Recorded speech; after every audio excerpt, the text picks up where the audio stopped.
This RealAg Radio podcast is brought to you by Travalis Herbicide from FMC. When you need to protect cereals from a long list of the toughest in-crop weeds, Travalis Herbicide is powerful performance in one small package. You don't need to crush your back when what you really want to do is crush weeds. It's time for RealAg Radio on Rural Radio Channel 147 on Sirius XM.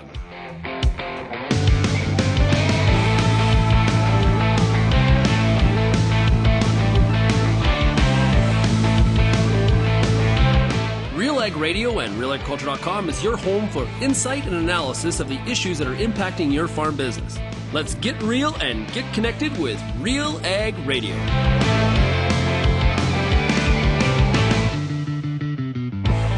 Welcome to RealAg Radio here on Rural Radio 147 at Sirius XM. Sean Haney, your host here on this Wednesday midweek edition of the show. Thanks so much, everybody, for making RealAg Radio and Rural Radio 147 a big part of your workday. Also, of course, a big shout out to everybody listening out there on the RealAg Radio podcast. Today on the program, we're going to hear from Mike Steenhoek, his executive director with the Soy Transportation Coalition. What is the impact of what has happened in Baltimore with this bridge? That ship carrying all those containers, over 3,000 containers, hammering into the bridge. Crazy situation, very sad. There has been a loss of lives, and there is going to be an impact as well on the industry. We'll hear from really one of the experts when it comes to that, and that is Mike Steenhoek. We're also going to hear from Drew Spoelstra today. He is president of the Ontario Federation of Agriculture, talking about the potential impacts if the federal government goes through with restricting the amount of foreign labor that's coming into the country. Will agriculture be restricted? I don't know how that can be possible. Drew's going to fill us in.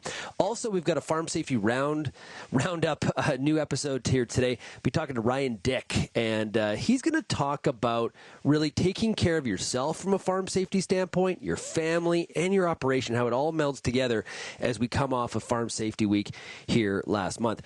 And we're also going to have time today for the top ag news stories of the day. Now, if you have any feedback, we want to hear from you. You can send me an email, shaney@realagriculture.com. You can also find us across all different social media platforms, or I would love to hear from you as well on the RealAg feedback line, 855-776-6147. Now, I've got some feedback for you. It's interesting. So we talked about rolling snow on Monday's show, okay? So here's a comment from an email from Marshall, who says, my 2 cents on snow rolling would be that I think that making ridges out in the field might capture more snow and keep it there. In Manitoba, we use graders to make ridges to prevent roads from getting blown in, and they collect quite a bit of snow where packing it to a smooth surface could just aggravate the blowing off, as moving snow will grind at the smooth surfaces and loosen the packed snow. The other benefit would be that you could collect the neighbor's snow as well. So interesting email there from Marshall. Keep that feedback coming on what you think about the rolling of snow. Okay, please do. Also got an email here from Henry, and Henry says he's heard me talking about what's happening when it comes to Bill 282 and how I feel. I'm not saying we should give up more dairy market access. I'm not saying my comment is about 282 as a defense mechanism. And Henry says, hey, as a dairy producer and a great supporter of supply management, it may surprise you that I agree with your take on this bill currently before the Senate. It is a mistake that we are wasting valuable political capital pursuing. It is not ironclad and really is one parliament's opinion. The next parliament to convene can just as easily repeal it if it binds the hands of the government of the day in concluding a renewed Kuzma deal. Supply management needs to concentrate its efforts between trade deals on securing and maintaining the confidence and trust of average Canadians, proving to them that supply management is not only a needed tool for the success of our industry, but more importantly has real value and benefit to their lives. Show Canadian consumers that linkage, and no political party will trade it away, for it would be their peril. Hey, really appreciate that email.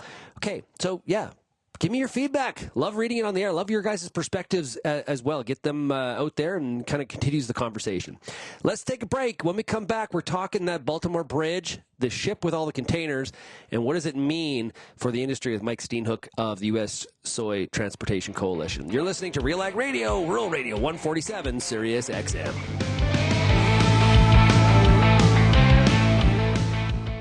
If you're involved in the agriculture industry, it's important to stay informed on all the latest issues affecting your business. At RealAgriculture.com, we offer fast, reliable news, information, and insights to help you keep on top of all of the latest in Canadian agriculture. Visit RealAgriculture.com and sign up for our free daily newsletter covering everything from news, agronomy, animal agriculture, and much more. Visit RealAgriculture.com/subscribe today.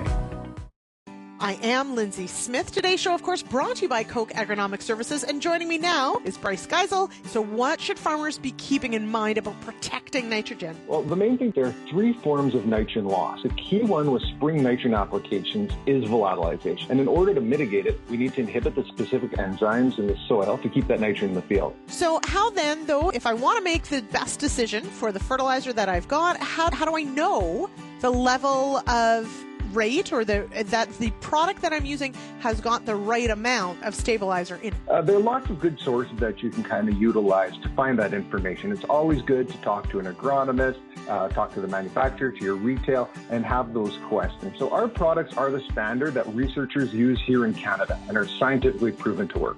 You can find a comparison of various nitrogen stabilizers at defendyourn.ca. And there you can learn more about active ingredient rates and see how other products stack up to our agronomically effective solutions.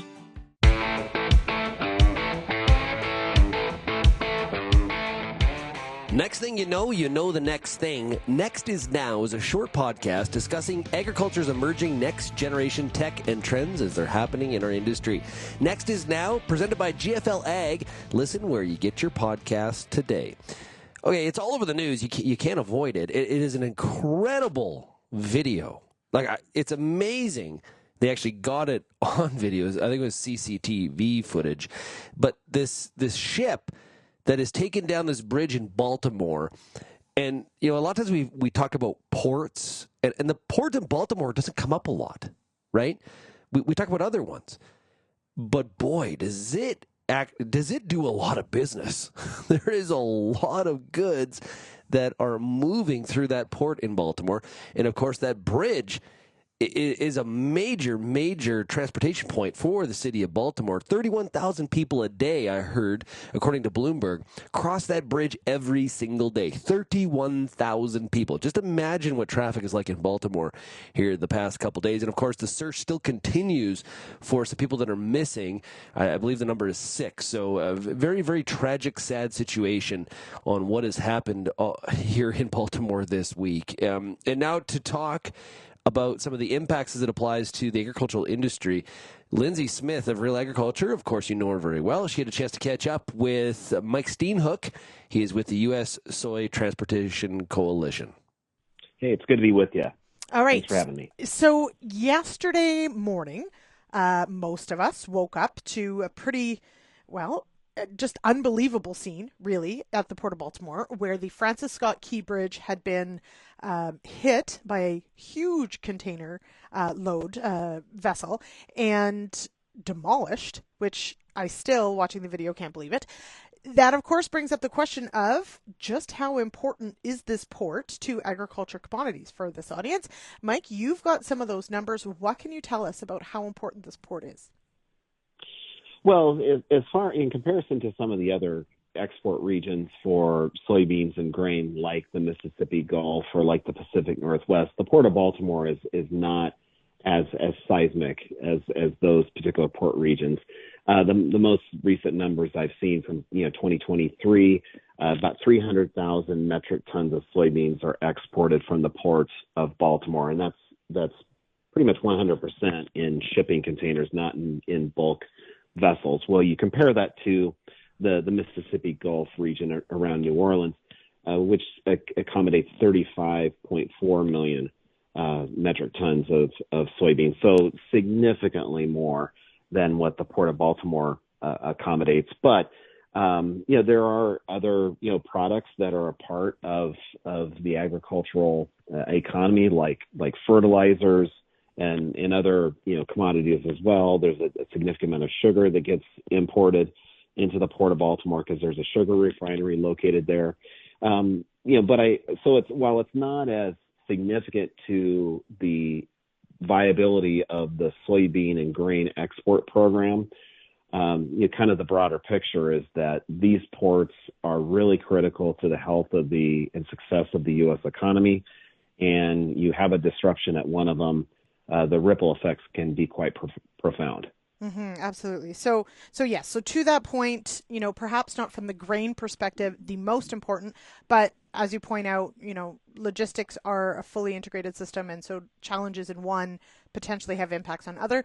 We do know, though, that there are other implications to agriculture. There's a lot of equipment that would go roll on, roll off. They call it equipment that goes through this port as well. Yeah, farm machinery, whether it's on the import side or on the export side, it's all a part of that, the health of the industry. And you think about, the success of a farmer. It's not just about putting a seed into the ground. You have to have the machinery that can facilitate it and harvest it and plant it, and then you've got to have inputs like fertilizers, and some of that goes through the Port of Baltimore, and so we've got some challenges within our industry for a variety of reasons. Our exports are down for, again, a number of reasons, but when that's your reality, you want to make sure your supply chain is operating at full throttle and it's not adding further insult to injury by increasing inefficiencies or costs. And so, it's really, alarming when you see these kind of situations occur. And to the earlier point, sometimes you'll see accidents occur with a bridge, a barge that will run into it. And then, that's obviously will be disruptive for a period of time. What's quite significant about this is how absolute and comprehensive the devastation is, and how it's going to take a considerable period of time to remove that debris of that bridge from the channel before we have any hope for traffic to resume in and out of the Port of Baltimore. Yeah, that was sort of one of the questions I think that we will learn about in the coming days is when we might see traffic return to normal levels because of exactly that, the devastation and the amount of work that still has to be done to obviously on search and rescue and recovery, but then also in clearing that out as well. So we will follow that, of course, to keep track of how that's going. While I have you on the line, though, did want to touch on a few other logistics challenges if you've got time. Just as an update, I know that we spoke via email anyway a few weeks ago about the Panama Canal. Have we seen an improvement in the moisture situation and in movement through the Panama Canal, or what is happening there? Well, we've been pleased that the Panama Canal Authority recently increased the amount of allowable transits per day from 24 to 27. That's still down from the normal 36 to 40 transits that they'll expect on a daily basis. But 3 additional transits certainly is helpful. The challenge still remains, though, for agriculture is that the restrictions at the Panama Canal are not evenly spread by all of the different segments, the traffic segments. When you go to the Panama Canal, you still will see cruise vessels going through the canal. You'll still see container vessels or liquefied natural gas or automobile carriers. But what you overwhelmingly will not see are dry bulk vessels transporting soybeans or other kind of grain commodities. And that's because that, number one, we don't pay the kind of tolls that other segments will pay. A cruise ship will easily pay in excess of $1 million in tolls to go through the Panama Canal. A dry bulk vessel transporting soybeans, $200,000, $250,000. So there's kind of quite a disparity between the tolls that we pay, but then also the ability to book a transit well in advance. There's other industries that are able to do that more effectively because they operate with much greater scheduling precision than agriculture does. It's just one of the challenges that our industry faces. So again, if you have limited number of transits per day, those transits are largely going to go to those segments like a cruise ship that can say, we will be at the Panama Canal 6 months from now at this particular time. They have much greater predictive ability to do that than, say, agricultural exports. So as a result, that's why you see agriculture largely on the outside looking in when it comes to the Panama Canal. And it's not due to anything malicious by the Panama Canal Authority. It's just kind of the challenges that we're having to face right now and some of the obstacles agriculture is confronted with. So it is quite unfortunate, and it is something that, one of those key links in our supply chain is encountering a lot of difficulty right now. Mm-hmm. Now, finally, then, if we can, we'll bring it back closer to home for you. You did mention, of course, the importance of the Mississippi River system of the Gulf of Mexico as well. How are moisture situations looking there? Because that has been a concern as well. Yeah, we have seen river levels rebound considerably since the fall of last year. But when you look at water levels right now, compared to the multi-year average, we're very much at the low end of that range. And so what that means is that if we've got a prolonged period of drought conditions, it won't take much for that to all of a sudden for us to get tipped back into drought and low water conditions, which is going to put restrictions on barge transportation. So we're very much not operating from a position of strength, but a position of weakness. So we're obviously going to be monitoring the amount of precipitation we receive for the foreseeable future. But with drought conditions being what they are, it's going to take not just one big deluge of water, because that only provides marginal benefit. What you need is a nice rainfall, and then allowing it to soak in, and then another nice rainfall, a number of days, later. And that's what's going to be required to get us to fully recover from the drought conditions, which then we're in a position for residual water to go to our streams, our rivers, and that's what's really needed to support effective navigation on the Mississippi and other rivers. Mm-hmm. It is not a one-time thing that's going to fix this many years or this widespread of dry conditions. No, absolutely. So you really need to allow the ground to just fully absorb that water, because then if you get a massive rainfall in one setting, well, you'll see river levels will spike and they'll go really high. But then once that water just simply gets expelled through the system, you're back where you were before. And so that's obviously not something that would be that helpful. We need not only volume of precipitation, but we need it spread over a period of time. All right. Okay. Mike, thank you so much for joining me on the show today. Hey, it's always a pleasure. Thank you. That was Lindsay Smith of Real Agriculture talking to Mike Steenhoek. He's Executive Director with the U.S. Soy Transportation Coalition. I was going to save this for the news, but interesting. Bloomberg has a story out about some of the history of this ship. The ship that struck and destroyed a Baltimore bridge on Tuesday morning has a checkered history, including at least one earlier collision and propulsion worries. So the story continues. It's not clear what caused the dolly to smash into the Francis Scott Key Bridge, but video footage showed nearly all of its lights going off shortly before impact. The incident is proving disruptive for shipping at one of the busiest ports on the U.S. East Coast, and also for road transportation as it severed a key link on the major highway encircling Baltimore. So the dolly hit a stone wall berth at the Port of Antwerp in 2016 during unmooring maneuvers, according to Vessel Finder. The vessel, which was built in 2015, suffered damage to its stern and transom, but remained afloat. The ship was repaired. The Washington Post reported that the ship was sold to Singapore-based Grace Ocean Private Limited. After that incident, Grace Ocean wasn't immediately available for comment, according to Bloomberg. Then it continued. More recently, mechanical questions have been raised. Last June, a routine safety inspection at San Antonio, Chile, found issues related to some of the gauges and thermometers linked to the dolly's propulsion and auxiliary machinery, according to Tokyo MOU, an organization that promotes safe shipping.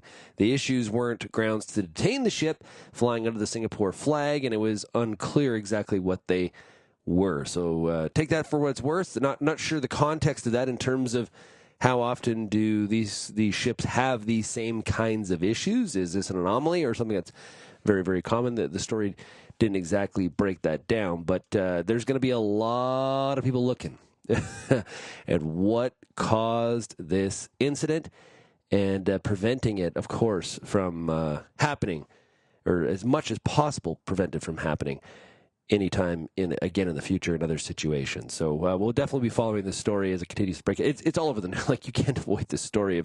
It's interesting. Yesterday, I was with some friends, and I said, "Hey, you guys see this ship in Baltimore?" People were like, "What?" I was amazed that people hadn't heard about it yet. So it's definitely got many in our industry paying very close attention to what exactly happened. It's very, very the video. If you have not seen the video, encourage you to check it out. It is staggering visual to see. Hey, the best answer for agronomically effective dual nitrogen protection, Super U Premium Fertilizer from Koch Agronomic Services. To learn how this ready-to-use granular fertilizer protects nitrogen and boosts efficiency, visit kochag.ca. That's KOCHAG.ca. We'll be right back on RealAg Radio. We've got Drew Spoelstra. He is the president of the Ontario Federation of Agriculture. I got to ask him, Minister Miller, the immigration minister, is talking about reducing Canada's access, the volume of TFWs coming into the country, because he says we're addicted to that supply of labor. What does that mean for agriculture? We'll be right back right after this.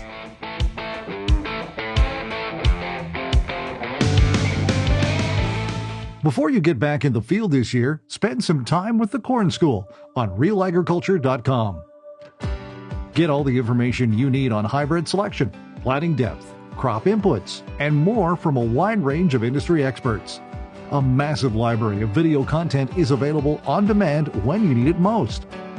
Spend your time outside of the field, inside the classroom, with the Corn School on RealAgriculture.com. The Canola School on RealAgriculture.com is your one-stop shop for everything a canola grower needs. Check out our free video series on YouTube for all the latest in canola agronomy, research, marketing, and more. Don't have time to watch? Download the podcast version of the Canola School on RealAgriculture.com or anywhere you download your podcasts.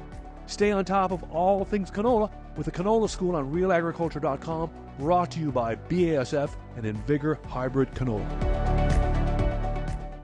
Peter Johnson at Wheat Peak, RealAgriculture.com, and what an opportunity! Oh my gosh! You think you can't grow better wheat? You are absolutely wrong. We're going to show you how to strive for those record wheat yields that they get in the UK and in New Zealand. You can grow 150 bushel wheat. I'll show you how. Catch Wheat Pete's Word every Wednesday on RealAgriculture.com or download the podcast on iTunes or Spotify.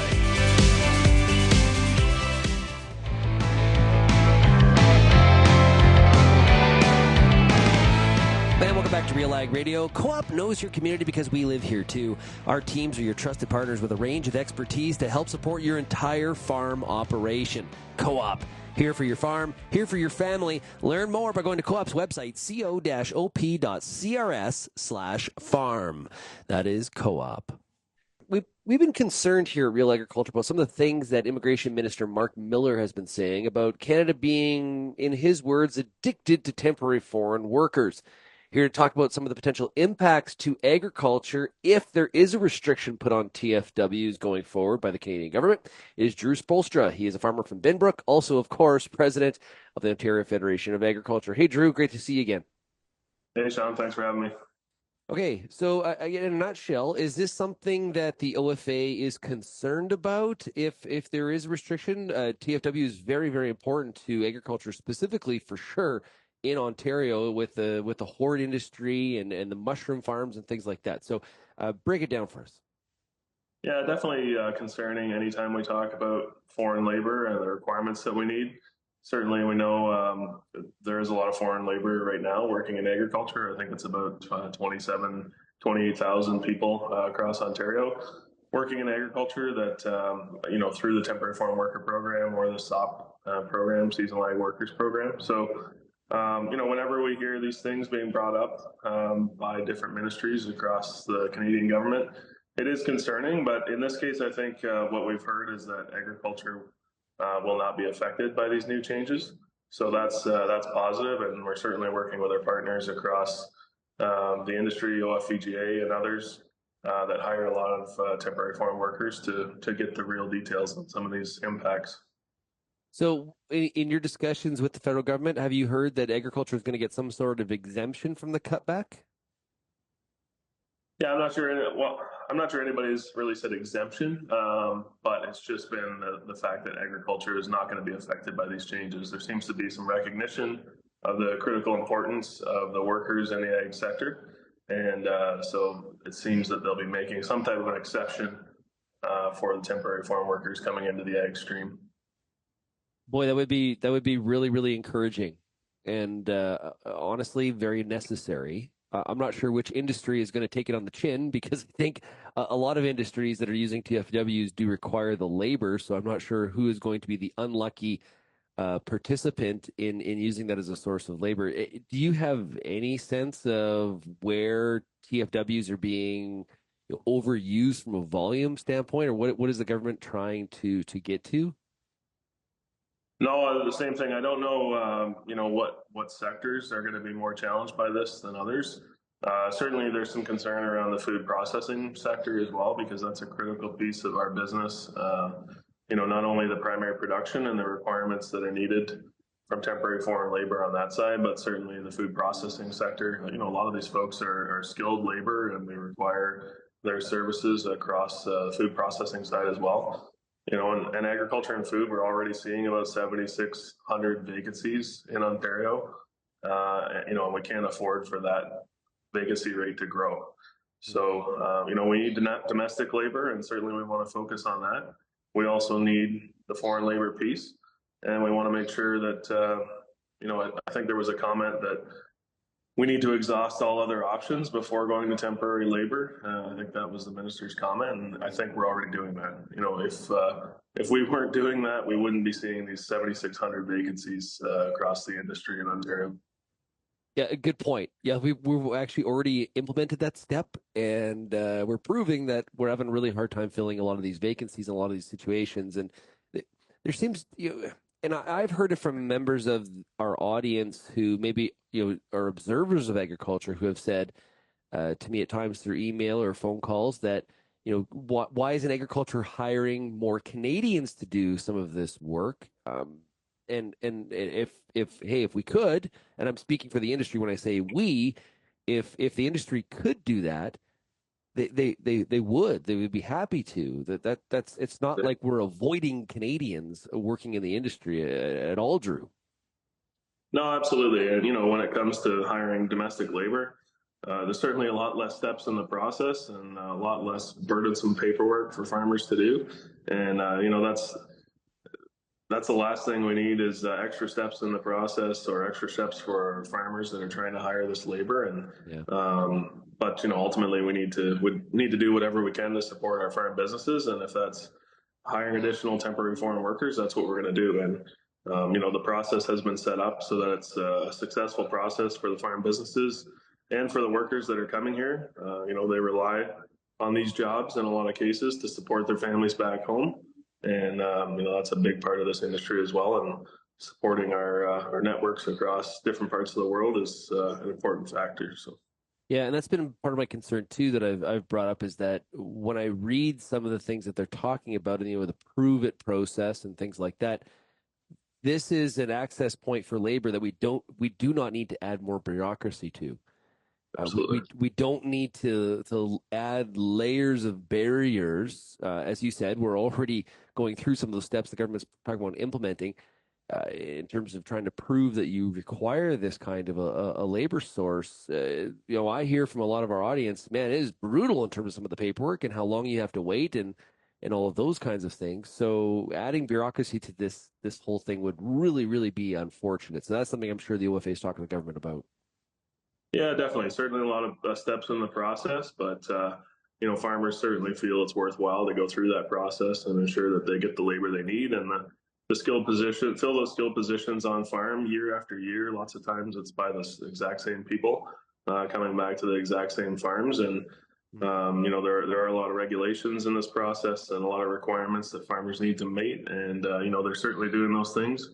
And, we welcome a visit from the minister to some of our farms to see what's going on and see all the things that farmers have implemented to house these workers and ensure they have, great quality of life on farms here in Canada. And are able to do the job that they want to do. Great stuff.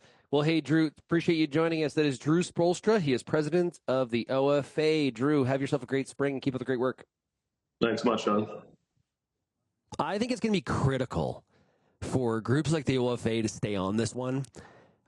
Sometimes politicians say things and then they maybe forget what they maybe previously said. I would make sure and be persistent in reminding this government how important foreign workers are to the industry and the catastrophic impacts if that was to be restricted further. One of the other concerns that we sort of alluded to there in the discussion is the paperwork. So maybe agriculture is going to have some sort of, like, in air quotes, exemption, but adding extra levels to a already bureaucratic process is something that is going to be a concern for the industry. So yeah, provide us with the exemption, but also we're already proving that we're having a hard time finding Canadians to do some of these jobs. So we got to make sure that red tape doesn't increase, even though we have the exemption. So, or whatever we're going to call that. So definitely we're going to be following this one as the months progress, as the government looks to attempt, this is one of their paths, trying to assist in easing the housing crisis. Not quite sure if, I'm pretty confident saying this isn't the silver bullet, but we'll see what other tactics they have in mind, because it's definitely going to be an election issue whenever that Canadian election is. Okay, let's take a break. We've got more coming up here on RealAg Radio, here on this midweek edition of the show. When we come back, we're going to talk farm safety. Ryan Dickby with us right after this.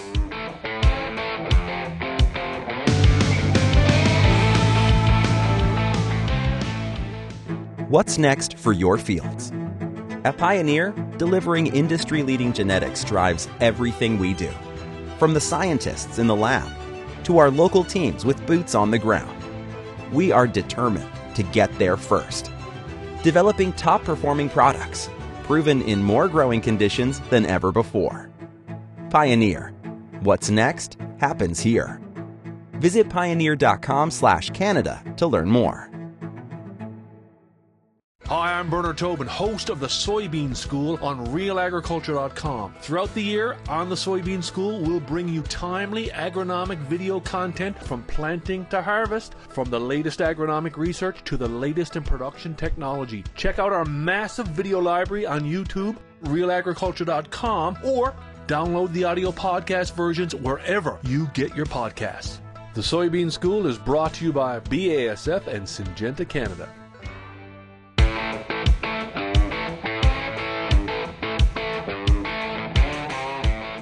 Welcome to another episode of the Farm Safety Roundup, brought to you by Workplace Safety and Prevention Services.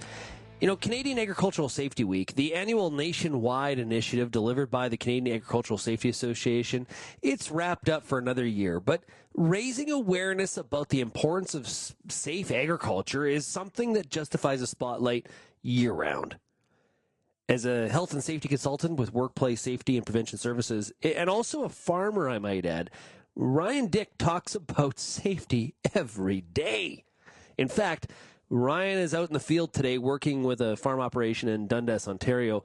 Welcome back to the Farm Safety Roundup, Ryan. Thanks for having me, Sean.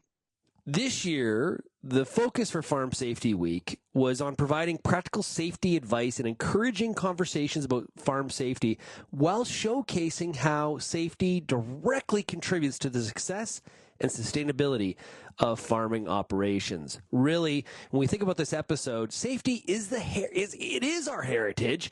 We welcome your farm, your family, and your success, and that's what we'll be talking about today on the Farm Safety Roundup. Okay, Ryan, now we know there's a high rate of lost time injuries in the sector, and they can take a real devastating toll. This is something that farmers are really dealing with. But the main thing is that many of the incidents are really preventable. So talk about farm safety as it ties to being preventative. Well, as you said, we do have a very dangerous sector. A lot of injuries in it, but as mentioned, a lot of the injuries are preventable. One of the biggest issues is we tend not to think through the task. It'd be nice if we stop, think, act before we do anything. But being aware of the hazards associated with the task is a primary concern. Every worker has a right to know about their hazards, and the farm isn't any different at all. Every farmer has a responsibility to protect their workers by making them aware of the hazards and the dangers of doing their job. And honestly, on most farms, if we can increase our communication, we would have a better internal responsibility system, which would in turn create a safer work environment and a safer culture. So as with many of the incidences, they are preventable through training is the best way to do that. So better training is safer employers or safer employees. And so the best way to prevent injuries going forward is to implement new safety procedures as you get updates on the farm, and also to improve existing ones. Just because we've written it once doesn't mean we're one and done. We do have to reevaluate and modify to make sure they're still accurate.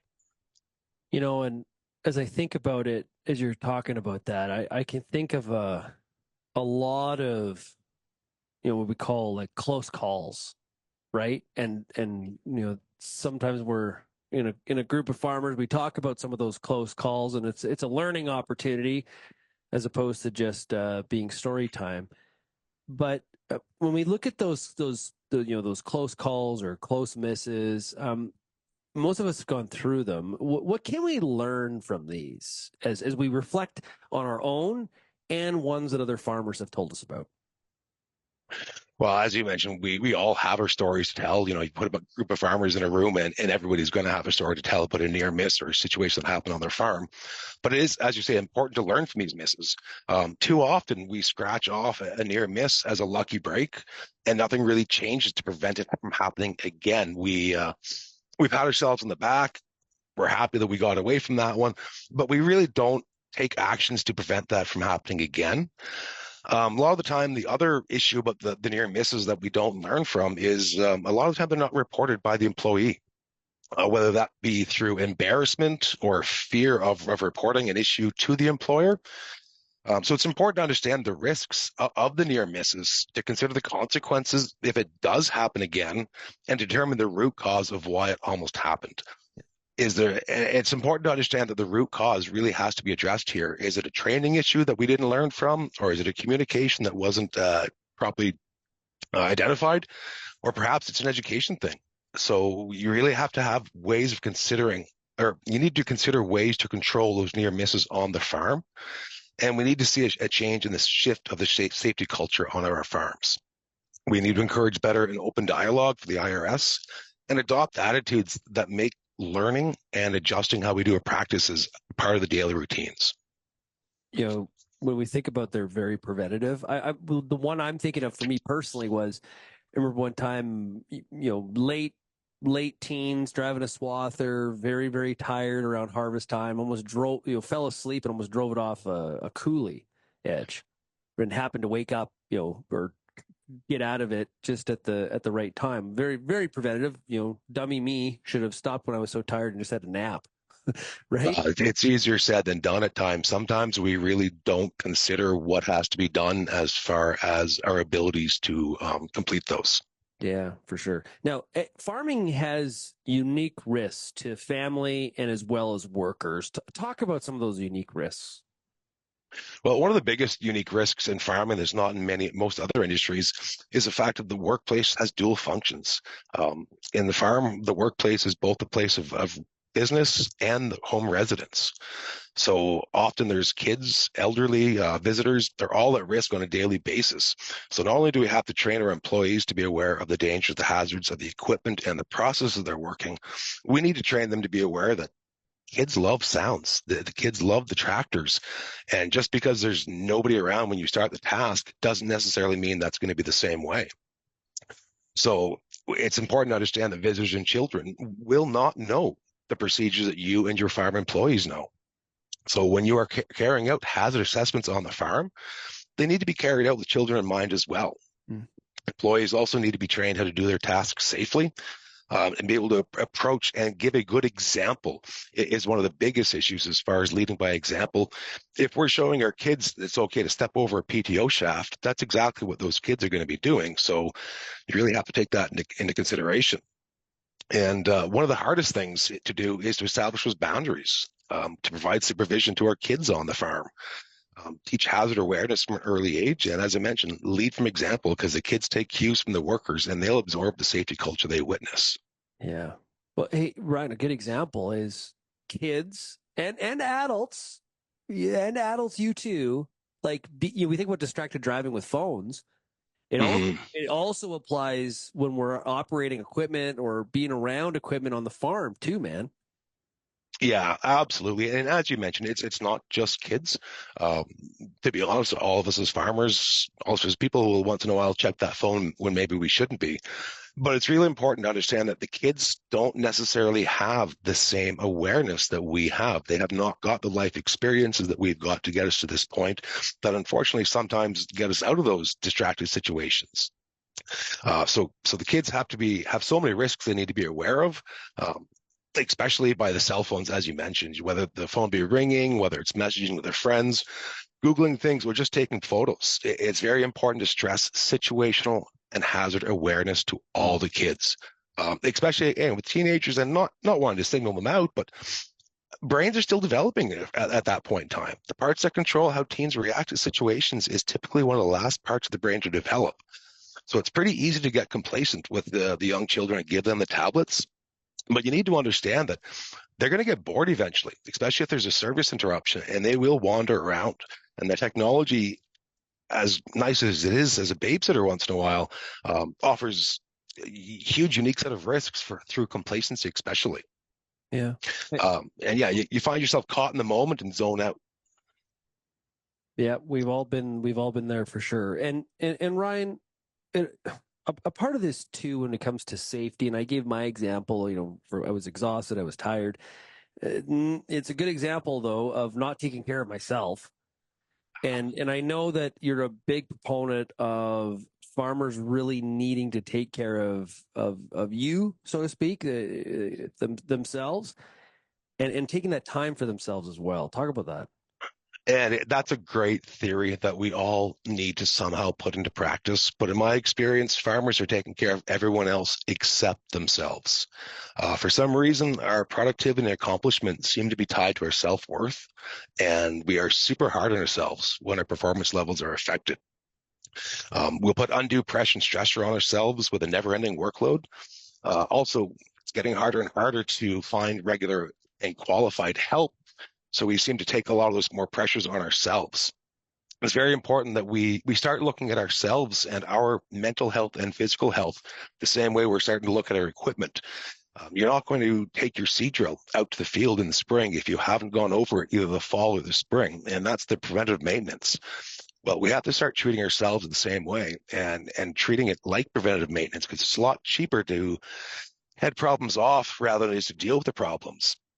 So it's very important that we have to understand that both our physical and our mental health are super important. One affects the other and vice versa. And if one is out of harmony, both are going to suffer for it. So it's super important to take time for yourself as a farmer, which is easier said than done. It's not always going to be something along the lines of a 2-week vacation, but it could be 20 minutes in the pastures with a newborn to really reset your mental state and your mind. It could just be family dinner at night. And sometimes we just have to set aside our entire to-do list and prioritize our time for the tasks that will benefit us and the farm the most, even if it means not working for the day, which is extremely difficult for us to acknowledge. One of the key things that we have to keep in mind is our farm success is directly dependent on our well-being as a farmer. And if we are not taking care of ourselves, not being able to see the forest or the trees, we're going to continue to make knee-jerk decisions that make more work for ourselves because we are not giving ourselves the downtime to really rest and recoup for that. Ryan, when it comes to health and safety, is some of this related to how you define success as well? Talk about that a little bit. Well, success is one of those words that means a lot of different things depending who you're talking to. Typically, success is measured by things like salary, job titles, or accomplishments in the grand scheme of things. But success on the farm really doesn't meet those criteria. They're typically not the metrics that we determine success with in our minds. But success varies. It's going to vary from farm to farm and from year to year. If you're a beef breeder, success may mean winning a masterclass status. To a grain farmer, success may mean getting a double crop off successfully or reducing your input costs without sacrificing yield. And for a pig farmer this year, success may mean being a farm at the end of the year. So it's very important that we understand that we have to adjust what our goals are for success and what our levels, satisfactory levels would be on that. My view of success is being able to come home in one piece to my family every night with enough money on the table to put some food on the table, as well as some leftovers to maybe have some enjoyment.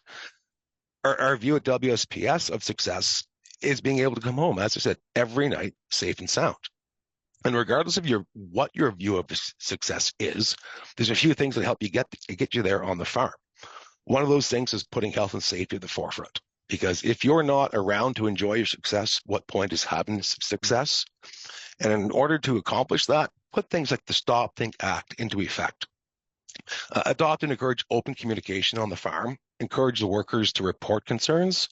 Encourage workers to contribute to a better safety culture and lead by example, as I've mentioned a few times. What we do will speak way louder than what we say to our employees, so it's very important we set by example on that. If you ignore safety, your workers will ignore safety. If you adopt safety and implement a health and safety and internal responsibility system into the daily activities, you're already on the path to success because you've eliminated so many downfalls and pitfalls about lost time and injuries. Oh, well put, Ryan. Hey, Ryan, thanks for joining us for another episode here of the Farm Safety Roundup. Really appreciate it. I really appreciate you having me, Sean. It's great to be here. Okay, for tips and tools and free and easy to use resources, make sure you stop at wsps.ca/farm safety. Excite your crops with inputs from Excite Bio. Access nitrogen and phosphorus with Excite Bio's lineup of inoculants and ag biologicals. Since 2010, they've been helping farmers harness the power of the soil. Learn more at excitebio.ca.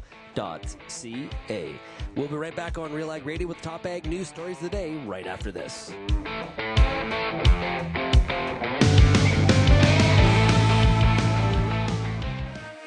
Get all the information you need to keep your pulse crop healthy and profitable with the Pulse School on RealAgriculture.com. The Pulse School is a free YouTube video series covering agronomy, research, and more across a host of different pulse crops. It's also available as an audio podcast wherever you download or stream your favorite podcast. Check us out on YouTube or visit RealAgriculture.com. The Pulse School, brought to you by BSF Canada.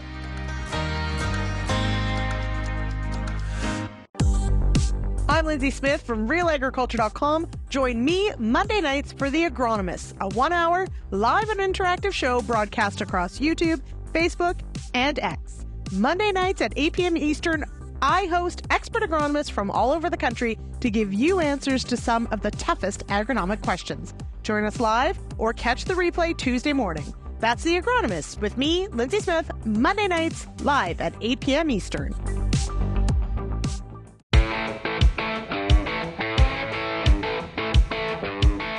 And welcome back to RealAg Radio. It's now time for the top ag news stories of the day.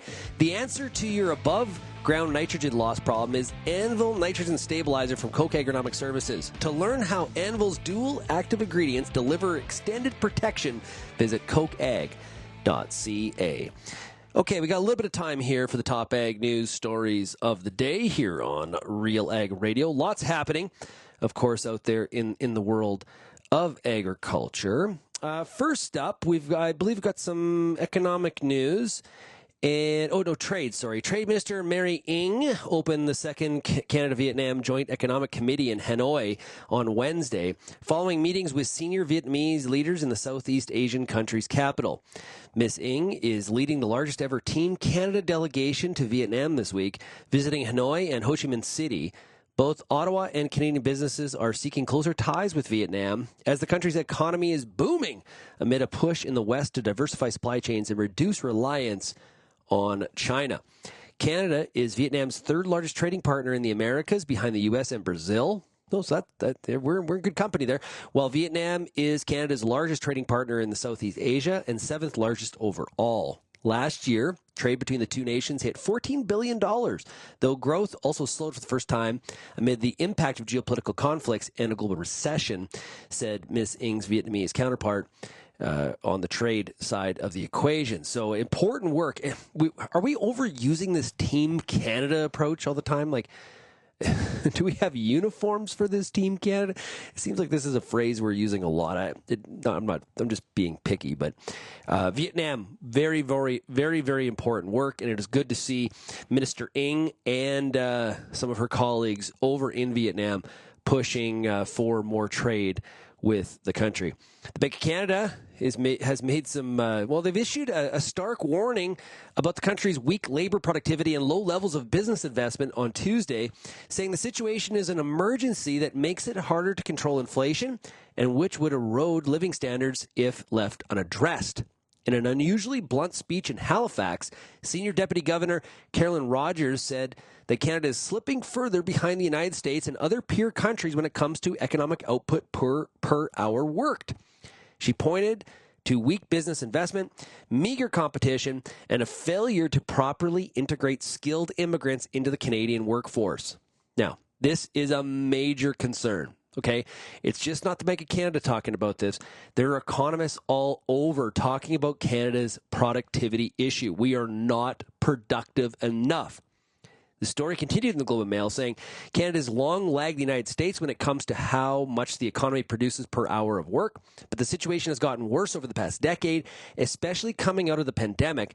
Before the final quarter of last year, productivity had declined for 6 straight quarters. So it's not just that we have a gap. It's that our productivity in Canada is actually is on the decline. That is a super concerning stat when you think about just the overall economic situation of Canada. This is something that needs to be addressed. I think we need to do more stories on this, on how is that derived, what does that actually mean, and how do we fix it? And I think we're at the point where a lot of people are identifying the issue. It's sort of like our labor issue. We have a shortage of labor. Okay, but we haven't moved on to actually executing on the fix-it part. And this one kind of feels the same. Now, every country has its thing that they try to protect in any sort of trade deal. Well, the American Sugar Coalition is pushing for restrictions on sugar imports from Mexico following concerns that some shipments may violate trade deal rules. That's according to Bloomberg. The coalition seeks a 44% reduction in Mexico's sugar exports to the U.S., effective from April 1st, due to concerns about exceeding export limits and potential violations of trade regulations. Canadian dairy is American sugar. Just sort of connect some dots there for you. Also on the U.S. side, and you would think Canada would be the same, gas prices are expected to surge to $4 per gallon, the highest level since the summer of 22, due to rising oil prices and supply concerns, according to the AAA Automobile Club. Devin Gladden, a spokesperson for AAA, anticipates that this increase will prompt Americans to make lifestyle adjustments and become a focal point in the upcoming November presidential election. So you got more, affordability is also an issue in the U.S., just like it is in Canada. We got concerns about housing prices. That fits into that narrative. And if we see a huge spike in what fuel's going to cost this summer, and we're kind of at some multi-year highs, that's going to create a really, really it's going to set the stage for more of this affordability discussion to continue forward. That'll be positive for the Conservatives in Canada.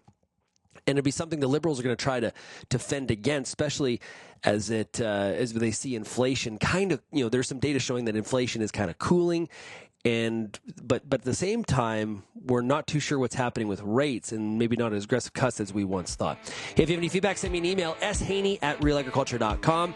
Thanks everybody for getting real and getting connected with RealAg Radio, and we'll chat again tomorrow. Cheers, everybody. Thank you for downloading this RealAg Radio podcast, brought to you by Travalis Herbicide from FMC. When you need to protect cereals from a long list of the toughest in-crop weeds, Travalis Herbicide is a powerful performance in one small package.